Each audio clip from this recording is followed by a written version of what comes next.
Hello नमस्कार, कसे आहात सर्वजण. मी आहे रेश्मा आणि पुन्हा एकदा स्वागत आहे आपल्या सगळ्यांचं माझ्या आजच्या या नवीन व्हिडिओमध्ये. तसं तर मी फर्स्ट टाईम ही कलरची टिकली लावलेली आहे बरं का. शक्यतो माझ्याकडं चॉकलेटी कलर असतो 00 किंवा 000 नंबरचा, पण आज ना त्या टिकल्या संपलेल्या आहेत सगळ्या, त्यामुळंच ही टिकली लावावी लागली मला. कशी दिसते सांगा, ड्रेसवरती मॅचिंग लावली आहे, पण ठीक आहे.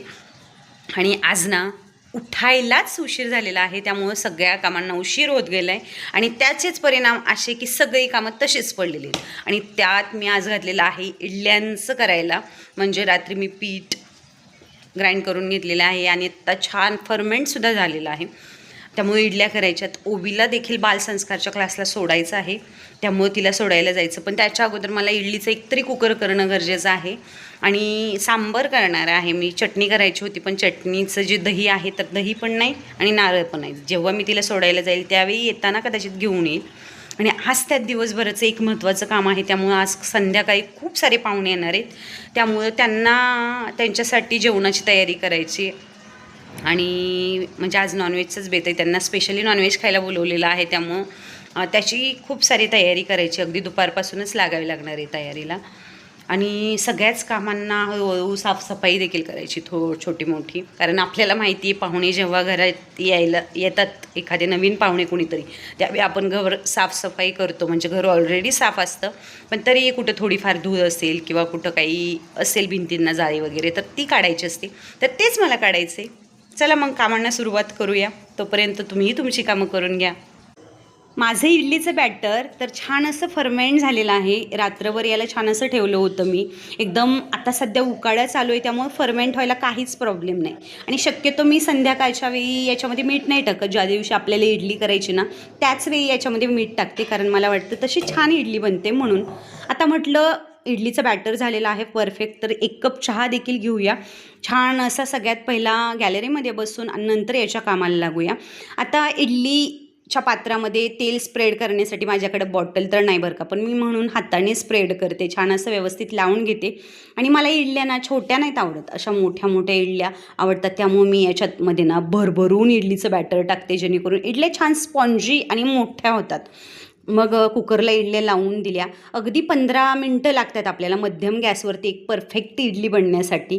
त्याच्यानंतर म्हटलं चला उरलेली कामं करून घेऊया. तर ओवीचं इथं मात्र दिवसभर सध्या रिंग खेळणं चालू आहे बरं का.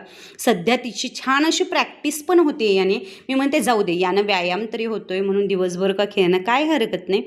आत्ता मशीनमधून कपडे पण काढलेले आहेत मी.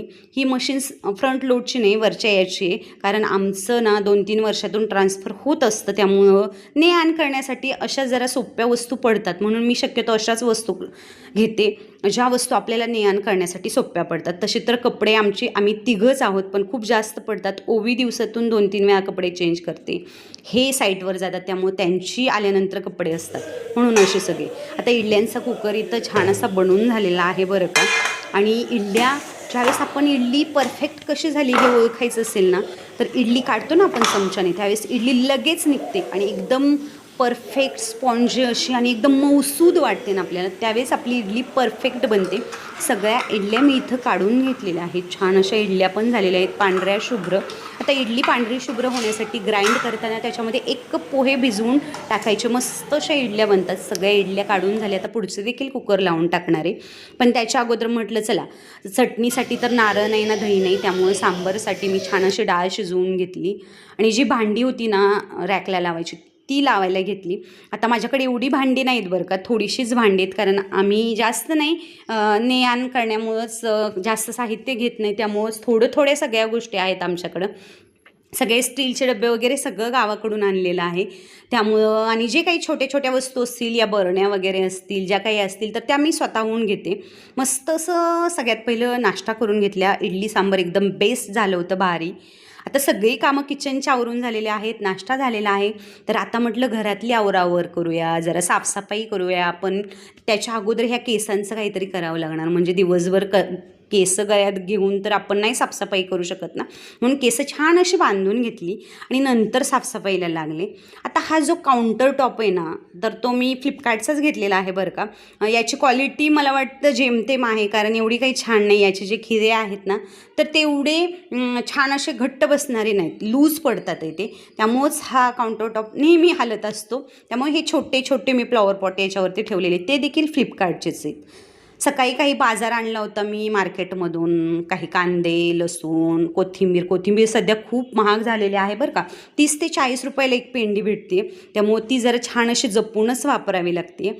मग सगळं बाजार भरून ठेवला, लादी पुसून घेतली. नंतर दिवसभराची आपली जी कामं आहेत ना, तर ती सगळी करायला घ्यावीत म्हणून हे सगळी कामं करून घेतली. आणि सगळ्यात शेवटी मग यांनी मला हे चिकन आणून दिलं होतं, तर त्याला छान असं स्वच्छ करून मग म्हटलं चला मॅरिनेट करण्यासाठी त्याच्यामध्ये हळद आणि मीठ लावूया, व्यवस्थित छान असं मिक्स करूया आणि फ्रीजमध्ये ठेवून देऊया, जेणेकरून 1-1.5 तास छान असं मॅरिनेट झालं ना की मग चिकन करायला किंवा याची भाजी करायला काही प्रॉब्लेम येणार नाही. मग त्याचा मसाला काढायला घेतला. सगळ्यात जास्त तर आपल्याला लसूण लागतो नॉनव्हेजच्या रेसिपीमध्ये, त्यामुळे सध्या माझं इथं चिकनचं पूर्ण सगळं साहित्य काढून झालेलं आहे. फक्त याच्यामध्ये राहिले खोबरं, जे मला बारीक कट करून घ्यायचे, आणि त्याच्यामध्ये मग लसूण आणि कोथिंबीर या सगळ्यांची पेस्ट करून घ्यायची. आणि आता हे सगळं जे साहित्य आहे, कांदा, आलं, मिरची, लसूण, टोमॅटो, हे सगळं मी कढईमध्ये परतणार आहे आणि याचीच प्युरी बनवून ना आपल्या मसाल्यामध्ये वापरणार आहे. तर चला, झालं होतं इथं छान मॅरिनेट झालं होतं. एका पातेल्यामध्ये थोडंसं तेल टाकून बारीक चिरलेला कांदा टाकला आणि वाफलायसाठी हे चिकन टाकून घेतलं. त्याच्यामध्ये वरती एक ताट ठेवलं आणि त्याच्यामध्ये पाणी ठेवलं, जेणेकरून हे पाणी गरम होईल आणि आपले चिकन पण छान असं वाफलून घेईल. आणि मग एका कढईमध्ये तेल टाकलं आणि हे जे कांदा, टोमॅटो सगळं होतं ना, ते भाजायला घेतलं, जेणेकरून आपल्याला याची प्युरी बनवायची. मसाला बनवण्यासाठी सगळे मसाले वगैरे व्यवस्थित बनवून घेतले आणि मग मी चिकन करण्याच्या तयारीला लागले. आता लाईट तर गेलेली आहे, कारण बाहेर इतकं सगळं आभाळ आलेलं आहे, त्यामुळं सगळ्यात पहिलं ह्या सगळ्याच्या गोष्टीच्या तयारीला लागले. भाजी करून घेतली, रस्सा करून घेतला आणि बाहेर बघू शकता तुम्ही इतकं आभाळ आलेलं आहे. घरातली लाईट पण गेलेली आहे त्याच्यातच, त्यामुळं खूप भीती वाटल्यासारखी वाटते, कारण पाहुणे येण्याच्या वेळी आपलं काही कुटाने नकोत म्हणून.